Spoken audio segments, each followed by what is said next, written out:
జగన్ కుప్పంకి వెళ్ళి అడిగే ప్రశ్న ఒకటే, మీ ఇంటికి చంద్రబాబు టైంలో ఎంత వచ్చింది, నేను వచ్చాక ఎంత వచ్చింది, నా హయాంలో వచ్చిందా లేదా, ఆయన హయాంలో ఏమైనా వచ్చిందా? ఇప్పుడు ఓ లెక్క వీళ్ళు ప్రొజెక్ట్ చేసినటువంటిది ఏంటంటే, జగనన్న అమ్మ ఒడి 35,951 మందికి ఇచ్చారు, 154 కోట్లు. వైఎస్ఆర్ చేయూత 84 కోట్ల రూపాయలు 19,921 మందికి. వైఎస్ఆర్ ఆసరా 44,888 మందికి 171 కోట్లు. ఆరోగ్యశ్రీ 33,795 మందికి 76,99,000 కోట్ల. అట్లాగే ఆరోగ్య ఆసరా 21,286 మందికి 9,09,98,00,000. పెన్షన్లు 38,162 మందికి 507 కోట్లు.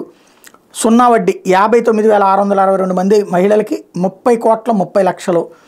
అట్లాగే ఇళ్ళు 7,898 మందికి 4,871 ఇళ్ళు. అంటే టోటల్గా మంజూరు చేసిన 7,898 మంది, పూర్తయిన ఇళ్ళు 4,871 అని.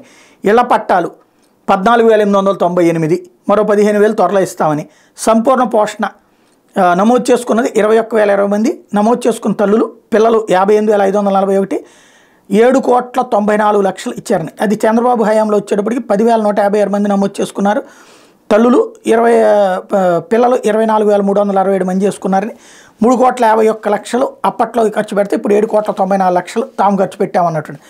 రైతు భరోసా చంద్రబాబు టైంలో లబ్ధిదారులు ఎవరు లేరు, తమ హయాంలో 39,168 మంది లబ్ధి పొందారు. 140,22,17,000 ఇచ్చామన్నాడు. విద్యా దీవెన చంద్రబాబు టైంలో 8,459 మందికి ఇస్తే తమ టైంలో 12,093 మందికి ఇచ్చారని. అప్పట్లో లబ్ధి 27,87,00,000 అయితే ఇప్పుడు 41,12,00,000 అని. వసతి దీవెన అప్పట్లో 7,384 మంది లబ్ధిదారులు అయితే ఇప్పుడు 11,504 లబ్ధిదారులు.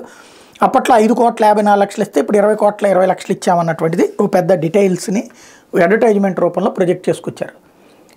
అంటే కొన్ని పథకాల్లో ఇద్దరూ ఇచ్చారు. చంద్రబాబు టైంలో కూడా ఇచ్చినటువంటి పథకాలు ఆరోగ్యశ్రీ, అట్లాగే పెన్షన్లు, సున్నా వడ్డీ, అదే సందర్భంలో ఇళ్ళు, అలాగే సంపూర్ణ పోషణ, విద్యా దీవెన, వసతి దీవెన చంద్రబాబు టైంలో కూడా ఇచ్చారు. అంతకంటే ఎక్కువ ఇచ్చామని చెప్తారు.